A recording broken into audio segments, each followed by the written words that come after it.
I see you next door and I didn't say good morning, so good morning. Hi, Ashley, if you can hear me.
Hello, everyone. We're going to wait about 5 more minutes to give people a chance to log on, and we will be getting started. So please just hang tight for about 5 or 6 more minutes, and we will be getting started.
Hi, everyone. I see we just had a couple more people join us. We're going to wait for about 3 or 4 minutes just to give other people a chance to log on, and we will be getting started shortly at around 11:35. So please just hang tight until then, and we will get started.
Hello, everyone. We'll be getting started in about 2 minutes.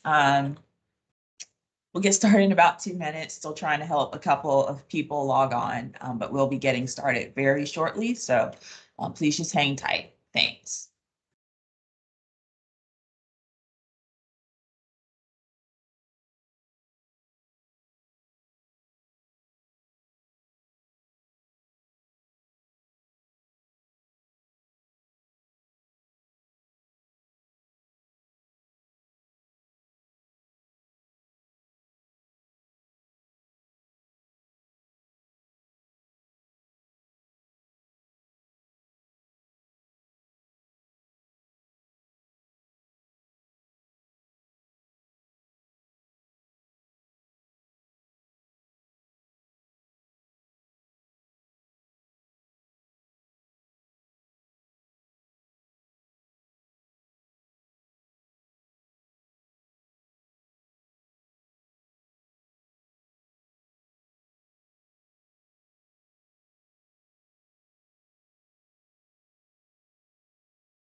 All right, hello everyone. Welcome. We are happy to have you all here today.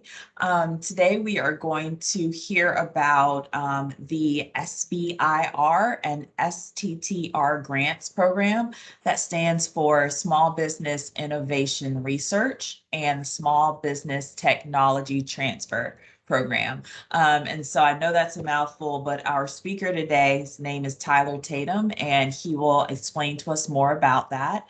Just to give you all some brief background on it, if you're a small business and you have the capability or you're interested in developing technology that can help the government meet its research and development needs, this is something that you want to learn more about, something that you want to look into and possibly think about pursuing. And so you will be learning more about that today. Just a few housekeeping things. As with all of our webinars, if you have any questions during the webinar, please feel free to pop those in the chat. And towards the end of the presentation, we will go ahead and go through and answer any questions that you all might have. So now we're going to go ahead and turn it over to Tyler. And we'll go ahead and get started.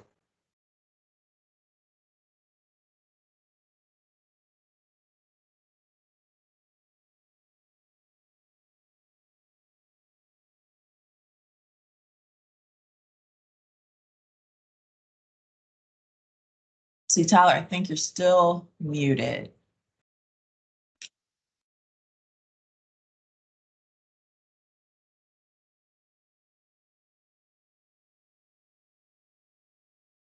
Oh, yes. Oh, goodness, you can't unmute. Okay.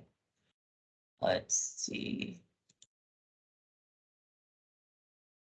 Sorry about that. I'll go ahead and remedy that.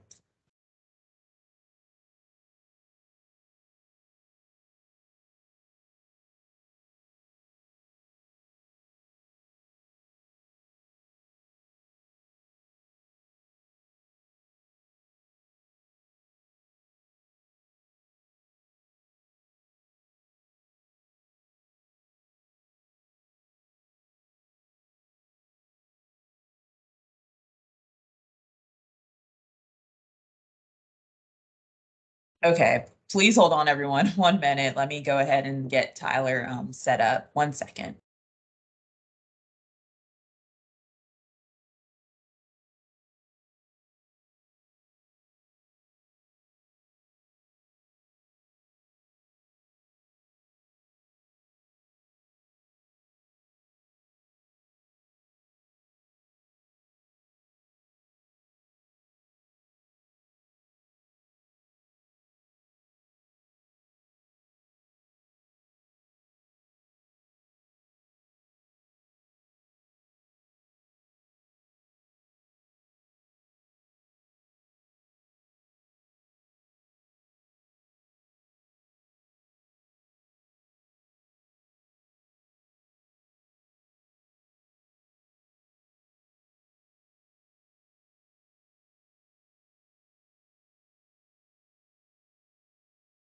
All right, Tyler, are you able to unmute? Yes, I think, can you hear me now?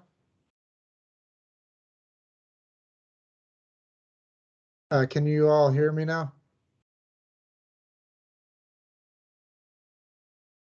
Okay, yeah, someone. Okay, good. So everyone I think can hear me. Can you give me control to put the PowerPoint up there too? That's Yes. okay. So sorry, I just realized that my that my sound was not on, so I couldn't hear you. Okay, that's all right. Let me go ahead and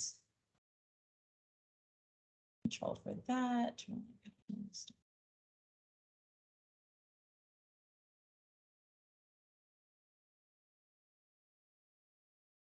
And while that's happening, I'll just say that, I'll get started and kind of give an introduction. So, um, I work with a program called Three Phase, which is a free program funded by SC Commerce for companies within the state of South Carolina.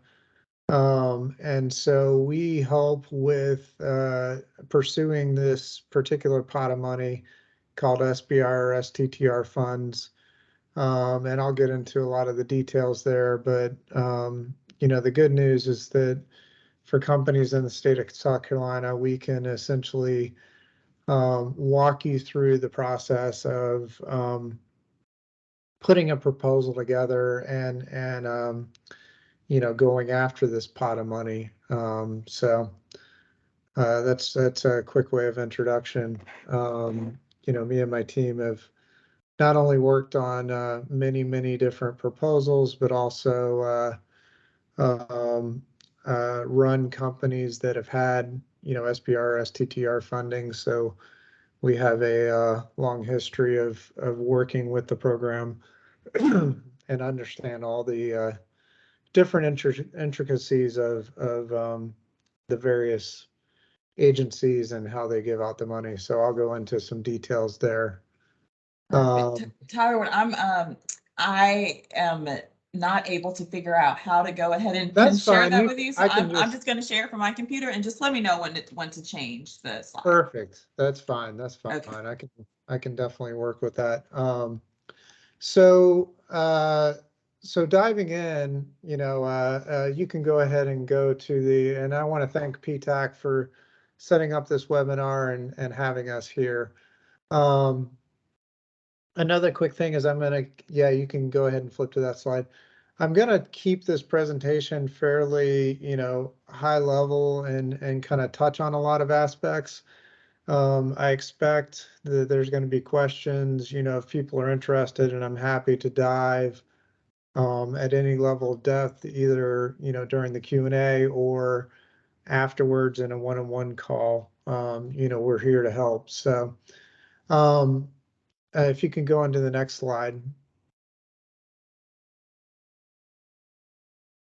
So diving in, I want to talk about the program itself, and give you some details on it. So if you can flip to the next slide now. So one of the things I like to start with is the idea of where does this pot of money intersect with other potential, funding that you might, know about or have worked with in the past. SBIRs and STTRs, I use those terms kind of synonymously, and I'll talk about the differences, but the funding tends to fit between where you have an idea and you've done some initial homework on it, potentially have a patent, or some level of prototype, and it's there as a resource to bridge towards more sophisticated pots of money, like either venture capital or angel funding, or even customers, and eventually acquisition of the product. So I just like to point out that this pot of money is one of the few places where, if you're like a true technology company, that there's a potential to get funding before a lot of other players are willing to invest in you. All right, if we can move on to the next slide. The total dollar value of the program is about $2.5 billion per year that they give out. It's a lot of money. There's 11 different agencies that participate in the program. Essentially, every agency within the government that spends over $100 million in research and development is required to participate in the program. You can move on to the next slide. It's equity-free funding. And really the goal of the program is to attract outside investment. So the goal of the program is not to, make your company whole. It's basically to get you over that research and development hump so that you can track down someone else's money. In some cases, like in the Department of Defense, it may be that someone else's money is the Department of Defense, either supporting your integration and or buying your technology. In other situations like National Institute of Health or National Science Foundation, they are not the group that's going to acquire your technology. They're just there to support you getting to that next phase. So you can move on to the next slide. So the SBIR program, which is the small business applying without any subaward or partnering requirements, is about a 3.2% set aside, and it's gone up year over year. I think it's up to 3.4% now. The STTR program is originally intended to pull technologies out of universities and to be a partnership between a research institution and the small business.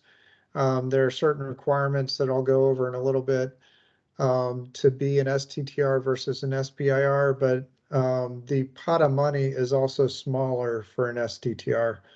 Although my guidance that, and our guidance that we tend to give is that you should pick the version of the program that best fits your situation, and I'll get into some of those details. So I wouldn't obsess on the fact that STTRs are a smaller pot of money if doing an STTR puts you in a more advantageous proposal position. We can flip to the next slide.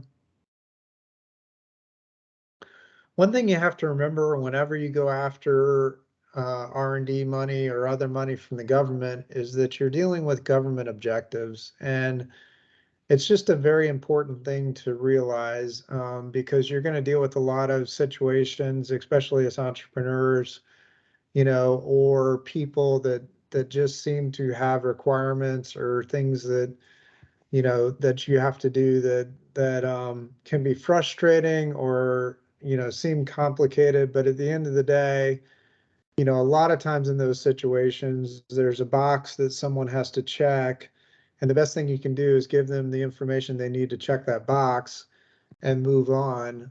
Don't try to argue about the size or the color of the box, but just what do they need to check the box. And if you can appreciate that, then that'll get you a long way down the path with SBIRs as well as other government funding, I believe. So we can flip to the next slide. So phase one, so there's two phases of the SBIR program, phase one and phase two. Phase three is basically someone else's money. Like I said, that can be government money, but it is not SBIR funds. So phase one tends to be focused on feasibility. Each agency has a different funding limit, but in general, the phase one funding is somewhere between 100K on up to about 300,000 for groups like National Institute of Health. Sometimes you can, for NIH or National Institute of Health, it can be even larger than that, but it's got to be a really potent need. The duration of phase one is 6 to 12 months.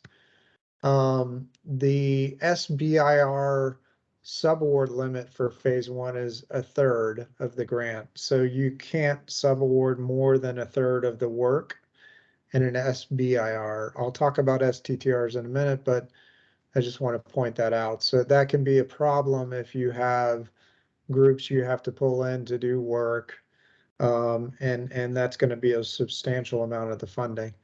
The duration, I said 6 to 12 months. The goal of phase one is typically feasibility, and you can think of it as using that money to basically de-risk some of the more risky aspects of your technology.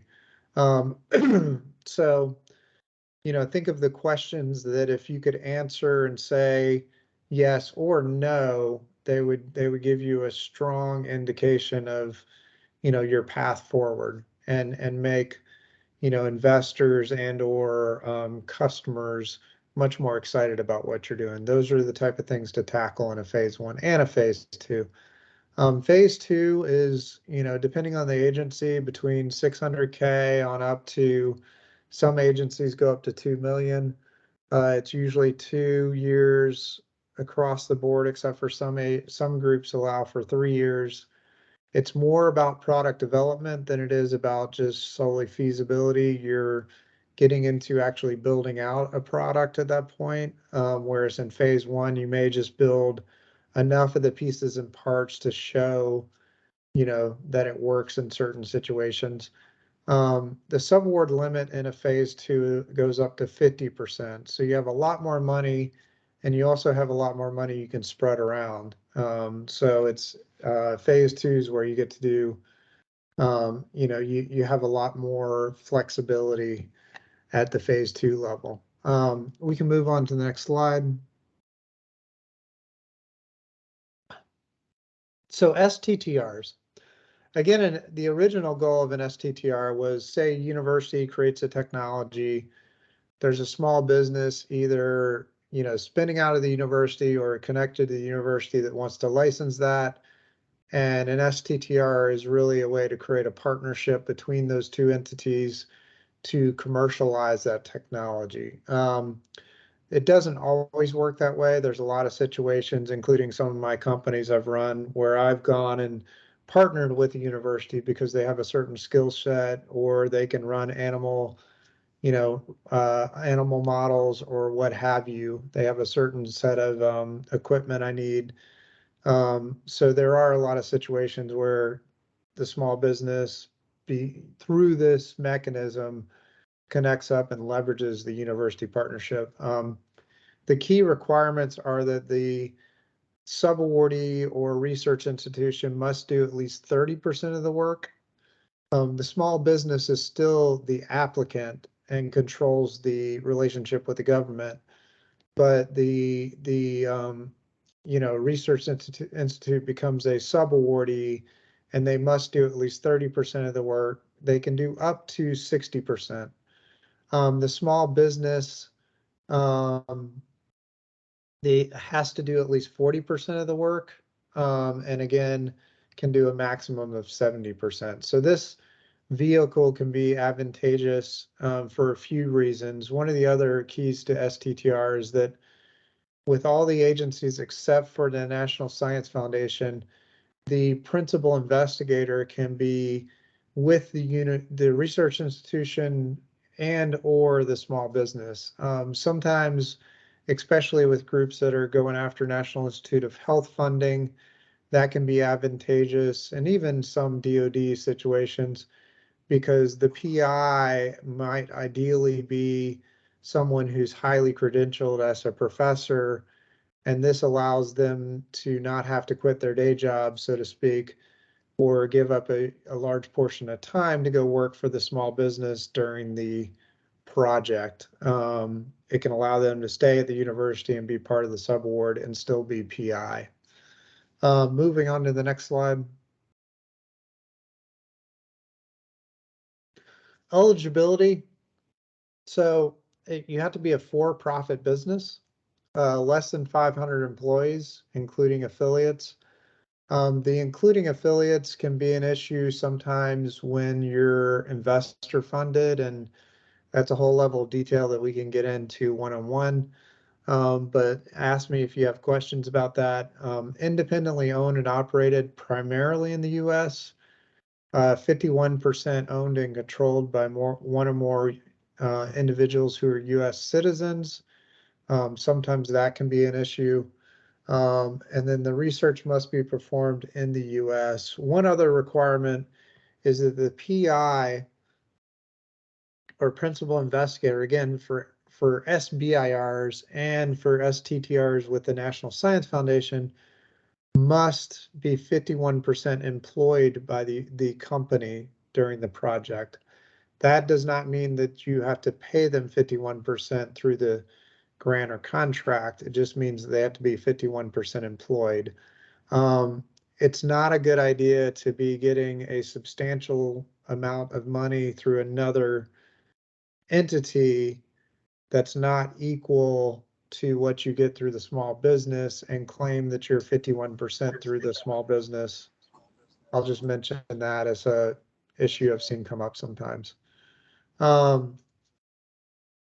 Because, if you're getting, say, like, 300,000, I'm going to give an extreme example, but like, a couple $100,000 for half your time through another entity, and then you're telling the small, the SBA that you're doing 50% of your time with the small business, but you're only making $50,000 there. That's a huge discrepancy and can be a problem. Moving on to the next. Timeline. So I just, want to touch on the idea of timing of all this, right? Because it's not an overnight process. Just to write a good proposal, there are situations where you could turn one around in a week, I would say. It's rare that that works out well. You really probably need at least a month, maybe 2 months at a minimum to get a good proposal together. You submit the proposal, 6 months later, let's just assume you do really well. And most agencies, it takes about 6 months to get the award. Then the money starts flowing, right? So you're 7 months out, or 8 months out actually, in terms of when you get your first, money coming in the door from all this effort. Let's just say it's a short phase one, you get done in 6 months. Usually you apply for phase two after phase one ends. So again, another month or so to get a phase one or phase two proposal in. Some agencies you might have to wait longer depending on their phase two due dates. Some agencies might be shorter. But then you got to wait another 6 months to get your feedback on your phase two. Let's assume you do really well. Now you're doing 2 years worth of research under the phase two, and you're about 45 months or 4 years out. So it's not an overnight process, but I will give an example of, I heard this talk by a guy who did not go the SBIR route, but he was a successful entrepreneur, had several ventures he had run previously, and was creating a company that you actually see in stores now. It's called Urgent RX. It's like the little packets of, Tylenol and Pepto-Bismol and whatnot that are kind of credit card size. that dissolve in your mouth. You know, it's like a nanoparticle formulation, and you don't need water to take them, and they're just convenient to carry around. And so he was creating that company originally, was raising money from investors, and he said he did like several hundred, I want to say like, you know, 400 to 600 meetings, breakfast, lunch, and dinner in order to raise 3 million to get that company off the ground. So any way you go after funding is not an overnight process, and that's something very important to realize. So jumping on, you can go ahead and go to the next slide. So know your customer. Here's where I want to get into the agencies themselves, because really, in a way, they are your customer when you're going after this pot of money. So you can move on to the next slide. So like I said, there's 11 different agencies. All the ones with stars next to them fund medical technologies. I don't know if anyone on the phone is dealing with medical, but I always just like to point that out. The big funders tend to be Department of Defense, Department of Health and Human Services, or they're also called National Institute of Health or NIH. So they go by both those, you know, terminology. NASA is a big funder. Department of Energy, National Science Foundation. Those are like the big players. The smaller ones are Department of Homeland Security, Department of Agriculture, EPA, you know, DOT, Department of Transportation, Department of Commerce, and Department of Education. The programs on the left fund both SBIRs and STTRs. The programs on the right only do SBIRs, just because of their budgets are a lot smaller. We can scroll down. So here's just a breakdown. So in the world of SBIRs, there are both granting groups or agencies, and then there are contract groups or agencies. Some of them straddle both, but the best way to think about a grant is usually that is where the agency has a mission to fund certain things, but they don't have a vested interest in the end solution. Contracts tend to be where the agency has a vested interest in the end solution, and might even be an eventual buyer of the technology. So the classic contracts are Department of Defense. Classic grants is National Science Foundation, where, you know, they are not going to buy any of the technologies unless it's, you know, off the shelf commercial for their offices. National Institute of Health has a little bit of both. Most of the money goes through their grant program.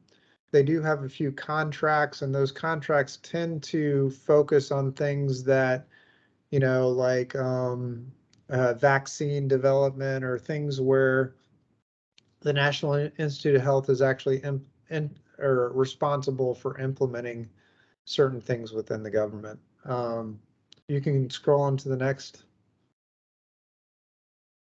So here's some of the, you know, rough idea of the different timelines, and some of these have actually changed. I need to update National Science Foundation. They now have 3 deadlines per year, but as you can see, you know, some of the agencies have 3 deadlines per year. There's a lot of groups like NASA and USDA that only have 1 deadline per year, Department of Education and whatnot. So it's important to realize when these deadlines are and think about those in terms of applying, because, you know, if you miss, for example, the USDA deadline, you may have to wait a year. It's not, you know, there's not you know, an open window throughout the year to apply. Department of Energy, they have 2 solicitations, like is listed here. The thing to remember about them, though, is that their deadlines have different topics, and you know, I'll get into that a little bit, but some agencies are more topic focused, and some agencies are very general in their funding. The agencies that are general are National Institute of Health, funds anything health related. National Science Foundation has a very broad mission to fund any sort of technology, as long as it's a next generation, game changing, technology. USDA or Department of Agriculture funds everything ag related. When you get into Department of Education is fairly broad in their mission. When you get into the other agencies, especially Department of Defense, and NASA and Department of Homeland Security, and even Department of Energy, they have specific topics. And if you don't fit a topic, then it's kind of like not worth applying because you're not going to get funded. So that's just something to keep in mind too. Scroll to the next slide. Application criteria. And I'm going to go quite kind of quick through the next set of slides and just touch on these things, but National Science Foundation is very program manager driven in terms of the decision making. Their scoring is like poor to very good. I believe that's because it gives the program manager a lot of flexibility in what they want to fund. As I mentioned, they want to fund next generation technologies. Department of Defense, on the other hand, is very focused on their own needs. A lot of the topics are actually written by a relationship between a program manager and a contractor where they're like, hey, there's this pot of money out there and we want to fund this key objectives. Maybe we should put a topic out.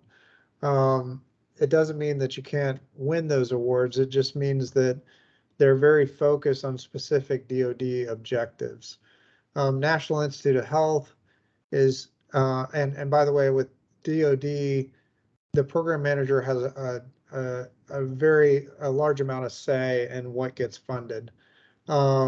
And they also have a lot of control over the review process. NSF is more a standardized review process, as well as NIH, National Institute of Health, is very standardized in their reviews. And with National Institute of Health, it is all about the score you get in the review panels. If you do not score well, it is very hard to get funding from them. So there's a heavy focus with National Institute of Health on making sure, everything is airtight and the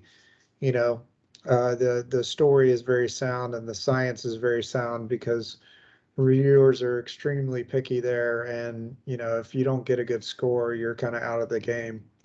Move on to the next slide.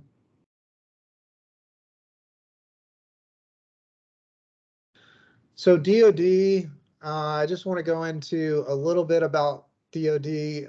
Again, their focus and their goal is that your technology is going to get acquired by DoD.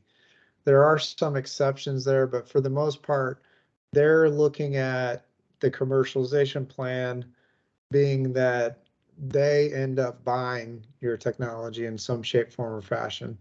So it's very important to think about where you fit eventually within a line item in the federal budget. Is it, eventually going to be used on the next destroyer or the next aircraft they're building, or, some cyber platform that they're building? And, you have to understand ideally at a high level where you're going to fit within the budget for the Defense Department and what program of record you're going to tie into. And then think about partnerships or team members that can help you along those lines. So it may be that, Boeing or Lockheed or Raytheon has the prime contract for that eventual platform that you want to be a part of. So you need to think about how to go make some friends there. So anyway, it's very important to think about procurement with DoD. The scale on the right is the way the Department of Defense and also NASA think about technologies. TRL 1 is basically like a harebrained idea that someone's just starting to get an idea of whether, there's something valuable there. TRL 9 is it's been tested and used in a real system. Most SBIR funding tends to fund things between, I would say, like you know, maybe the lowest is a 2, but typically it's going to be like 3, 4, 5, 6 funding. So it's usually taking something where, you know, you have a base concept that has a little bit of, you know, feasibility proven out through some breadboard prototypes or pieces and parts that work. And then you're basically building it out into as much of a full prototype or system as you can through phase 1 and phase 2. Another thing about DoD is that if you have a customer who's really interested or customers that are very interested in your technology, you can actually work the system to accrue a lot of money to develop that technology. I've seen SBIR, you know, phase 1s turn into, you know, phase 2 or several phase 2s that can lead to, say, you know, $5 to $10 million in funding at the research and development level. If it's something that, you know, several players want within the DoD, and if you have a very, you know, good relationship there. So the best way to approach DoD if you're going after that pot of money, don't think of it like, you know, I get a phase 1, I get a phase 2, and then I'm done. Think of it as phase 1 and phase 2 are your opportunity to build a relationship within DoD, understand where all the pots of money are, and try to pull in or pile on as much money onto that SBIR as possible. I have had the situation, you know, personally with one of my companies where I was able to take a single phase 1 and turn it into 3 phase 2s. And one of those phase 2s ended up being a program manager who put, you know, about half of that money in from his own pot of money to bolster that phase 2. So moving on to the next slide. So this just talks about risk profile.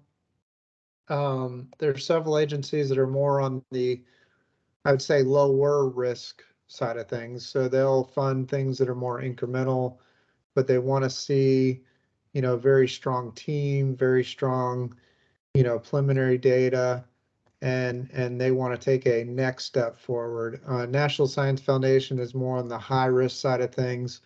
They want to be the first money in, and they want to see something that's, you know, a little riskier and could totally change an industry from a technology standpoint. I'm moving on to the next slide. This is just summarizing some of the things we talked about. You know, NIH reviewer decision. It's all about the review panel. Department of Defense, it's all about that program manager and the DoD objectives and what they want to do. And then, you know, and National Science Foundation is more in the high risk, you know, and it's a staff decision. Some of the other agencies, I'll just talk about briefly about a few. Department of Energy has some of their own problems they're solving, but they also have a lot of the problems that are more like NSF or NIH, where they're not the eventual buyer. They probably are more like National Science Foundation in terms of the program manager and their role. They do have a lot of influence over who gets the money. NASA is more like a hybrid between Department of Defense and National Science Foundation. They're, you know, strict in their reviews, but they do fund things that they want to see move forward. They have a lot of control at the program manager level. USDA is more like National Science Foundation. They except for they fund more incremental technologies, but the program manager does have a lot of influence over what gets funding. And so that's just kind of a quick overview. Move on to the next slide. So again, you know, NIH, they look at significance in investigators at a very, you know, detailed level. Significance is about the public health problem you're solving. So especially in phase 1, it's not always about quote unquote commercialization. It's more about how you're going to impact a public health problem. And investigators matter. So we do a lot of work to try to pull in, a PI or team members that have, publications in the area that we're focused on. So that's probably the most important point here. Move on to the next slide. NSF, the one thing to mention here that we haven't talked about is National Science Foundation is very big on product market fit. They've done they have a whole other program called I-Core that forces you to go talk to 100 people about your technology. And because of that program, their SBIR program has gotten much more focused on understanding the product market fit. So that's just the most important thing to realize there. Move on to the next slide. So know what you're missing. I'm going to try to wrap up in the next few minutes and then open it up for questions, but keep going to the next slide. So 10 questions, you can move on to the next slide. So one thing that, and I have another slide on this, but that comes up all the time, and sometimes we forget until later after engaging with folks, but registrations can be a bear to get done. The hardest one that PTAC, is immersed in and understands very well is the SAM registration. It just takes a while. It's not like it's super complicated, but if you get it wrong, then, there could be back and forth there and it can cost you a month. So if you have any intention of going after federal money, I would recommend talk to PTAC, get your SAM registration done as soon as possible, because it's just surprising how many times that comes up as a problem. The other registrations, we have a cheat sheet for you if you ever need it, for the different agencies, but there are a series of registrations you have to go through for National Institute of Health or National Science Foundation. So but usually those are much less painful than the SAM registration. Did you talk to the program manager? This is not always possible, but it is typically there. You can at least try. And, like we talked about, the program manager can be heavily influential, like Department of Defense. Sometimes with groups like National Institute of Health, even though the review panel has the most weight there, you can treat the program managers as what I call like an internal coach. You don't want to they don't control the review panel. So at the end of the day, it's not what they says goes, but they have a lot of experience and exposure and can give you guidance based on what they're seeing. So they can tell you, yes, things like this are getting funded, or, oh, we haven't seen much of that. That's a great innovation, or, whatnot. So if you can, talk to the program managers. Guidelines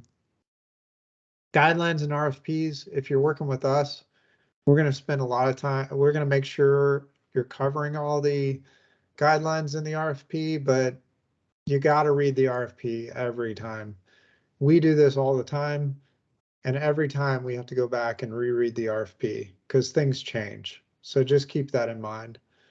Value, talking about your value, like it's so important to get someone else to help you understand your value, because I'm guilty as charged. When it's your baby, you just always miss what the real value proposition is in most situations. So it's important to get people outside of your, circle of influence to help you understand your value to your customers. Talked about credible PIs. Do I have the right team? A lot of times we help people go track down partnerships with universities or other groups to cover holes in the team. It may be that you're strong on the business, but you don't have a technical team. Not a problem. It's just you got to fill that hole. It could be vice versa. You don't have as much business talent. We can help fill that hole. So just think about, do I have the right team? Support letters. Some agencies it's less important, some it's really important. So just know whether you need good support letters and go track those down.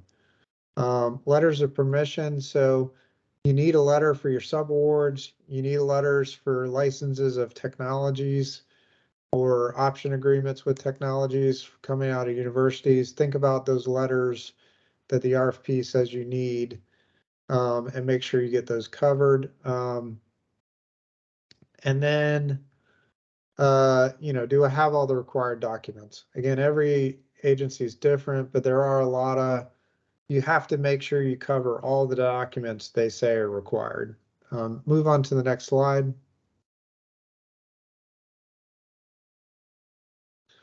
Title, this is just a really quick one, but I see a lot of titles that are just confusing or very scientific. Think about, product, problem, value. So make sure that when you're creating your title that it's something that gets across that product, problem, value. That can be really important. Next slide. So registrations, move on to the next slide.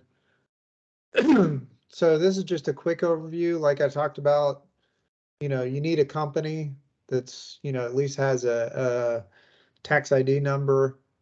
Then you got to get the SAM registration done, and, PTAC can help you with all that. Absolutely. So, keep them in mind and go ahead and get that done if you have any inkling of going after federal funding. SBIR registration. It's pretty straightforward, but you just have to go on the SBIR.gov website and register your company. For NIH, you have to do grants.gov and ERA Commons. We can help you through all that, but and I have a whole cheat sheet on that. NSF, you submit through Fastlane. Department of Energy and USDA both use grants.gov. Department of Education, all you need, actually the DUNS is no longer required. You just need SAM, so I need to correct my slides. But at the end of the day, like for their solicitation, unless they change it this year, like you basically email the proposal in. So just keep those things in mind. Moving on. Again, this is just links. We'll go ahead and wrap up. Go to the last slide if you don't mind. So that's it. We're here to help. We're here to answer questions. Would love to know if you have any now and or in the future. We're always happy to at least give you guidance. Am I SBIR fundable? We're happy to talk through that question, because I just want to point out now, and I always say this, there's a lot of situations where if you're not SBIR fundable, it may mean that you can get your company up and running a lot faster than other companies that are SBIR fundable. So don't get offended if you're not SBIR fundable, but if you're developing technology, it's a good pot of money to try to track down.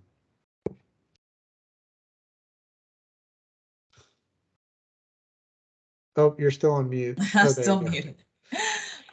Thank you. Yeah, thank you so much for that presentation, Tyler. It had some great information about the programs, and also about, especially the part about kind of knowing if you are eligible and if this is something that you want to pursue.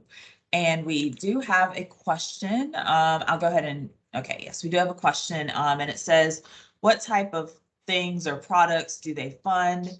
For example, I am not a true technology company, but have a master's degree in information technology and bachelor in communications. I would be good in research, analytics, and monitoring. And this Okay. kind of, oh, I'm sorry, go right ahead. Yeah, I can jump in and answer that. It's a great question. So they tend to fund things that are more research backed, is the way I like to say it, and or research, originally research driven. Not everything. So there are groups like Department of Defense that will put out some calls that they're basically looking for people with, the right brain power to go tackle a problem they have. And in those cases, there are definitely situations where you may not even come to the table with, a pure technology as much as an idea of how to solve a problem that they're presenting out there. On the other hand, when you look at National Institute of Health, National Science Foundation, they want to see that there's some defendable intellectual property there, which could usually is a patent, but there are other ways you can defend your technology. So I don't want to limit it to patents, but they need to see a lot more potentially preliminary data as well. So what have you done, or what has someone else done to prove that this technology has potential? So again, depending on the agency, there's more stringent criteria, but the thing that doesn't tend to get as much attention in the SBIR program is if you're just taking things that exist and kind of plugging them together to solve a business problem, that's not typically a good like SBIR funded program, because they'll claim that you're not really innovating, you're just kind of engineering. Again, with Department of Defense, there are exceptions there, but in general, most of the agencies want to fund actual innovation where you're developing new technology. Does that make Okay. sense? Yes, I think so. So it would be, you would be needing to develop or either researching and or developing or researching something that would lead to the development of new technology. Is that? Yes, and again, it's not like, not as much like sometimes people think of technology as like IT, information technology, but this is much more, I would say the huge majority of what we help people with is more like a new material, a new AI kind of system. There's a lot of things in health that are, a new therapeutic or even digital technologies, but a lot of the digital technologies in health that are funded are more like, there's a problem and you're creating an app that addresses that problem, but someone has researched that problem to the point where they know exactly how to build an app to solve it, if that makes sense. So, Yes. um, so anyway, I mean, I'm always happy to talk through your situation one-on-one, but I'm just trying to give you some high level guidance. Uh, because again, like if you're just like a good example is I talked to a company and they were like, pulling together pieces and parts to develop like a online portal for real estate. I mean, there's not like new innovation there. It's just, a new company concept. Does that make Hmm. sense? Yes. Okay. And so you would be looking more so for the new innovation. Yes. Okay. Okay. Um, and then what about subcontract? Not sure quite. I mean, there's a lot of aspects of subcontract, but like I said, in phase one, if you're an SBIR, you're limited to a third of the grant that you can give out to, a large business, a small business, another small business, or a research institution. So a third of that money can go to someone else, basically. In phase two, you can give out as much as half of that money to someone else. So I don't know if that answers your question there, but yeah, subcontracts are very common. It looks like someone's raising their hand too. Um, Yes. I believe it's Hattie. Did you have another question? Is it pertaining to that? Tyler, what about someone who is a technology company? They are doing innovative things, but they don't have the manpower, say, to do some of the research and the monitoring that it requires. So could we apply or try? How would we get in touch with those people maybe to get that third or what they can, give out? I guess is what I want to know about. For instance, I'm good with yeah, analytics and research, etc. no, that's a great question, and there are definitely times where you take like a small business partners with a large business or someone else who has that technology innovation, and you can actually ask the small business, have the right agreements in place so that you can then take that technology and go after SBIR funds and, develop the technology further. That's always, if you can find those partnerships, those can be pretty good deals. And it is definitely within the spirit of the program. A great question. Thank you.